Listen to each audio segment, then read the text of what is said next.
Kaparthi మనోగతం YouTube channel స్వాగతం సుస్వాగతం.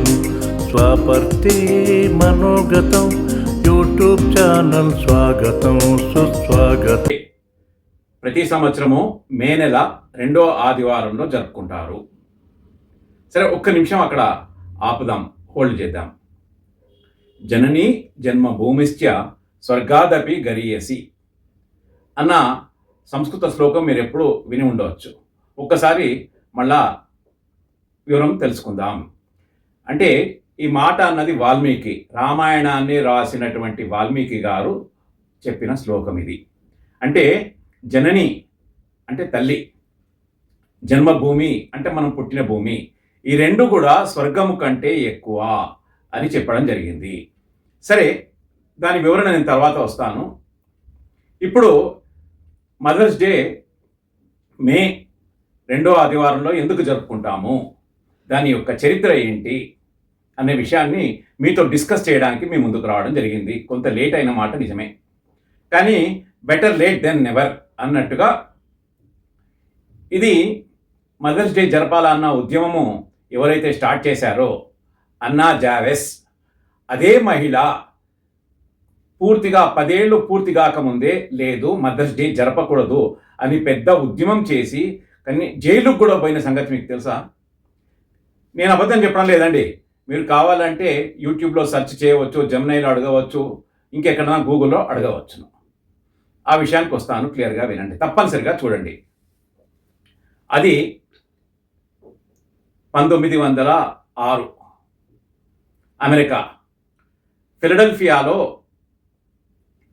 అన్నా జావేస్ అన్న ఒక మహిళ ఈ ఉద్యమాన్ని ప్రారంభించారు. అన్నా ANNA, అన్నా JAVIS అన్న అమ్మాయి.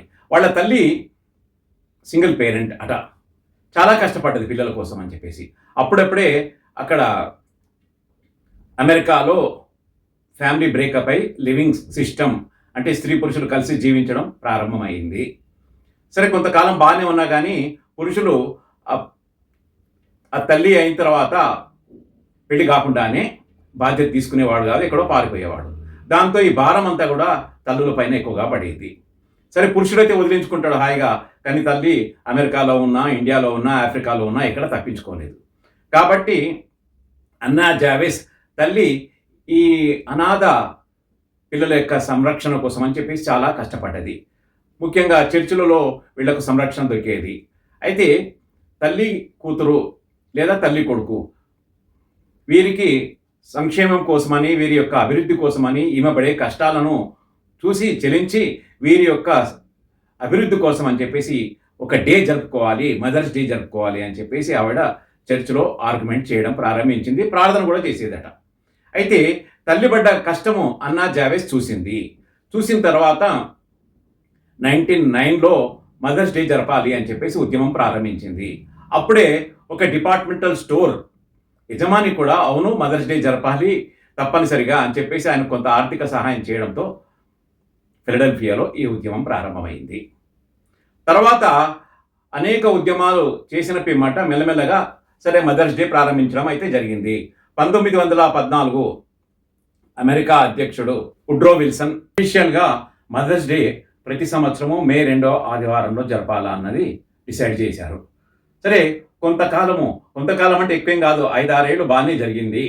కానీ అన్నా జావేస్ ఉద్దేశం ఏంటంటే తల్లి పిల్లలు ఆ రోజు సంతోషంగా గడపాలి, తల్లి యొక్క కష్టాన్ని గుర్తించాలి, ఆ రోజంతా తల్లితో ఉండాలి అన్నది ఆమె యొక్క ఉద్దేశము.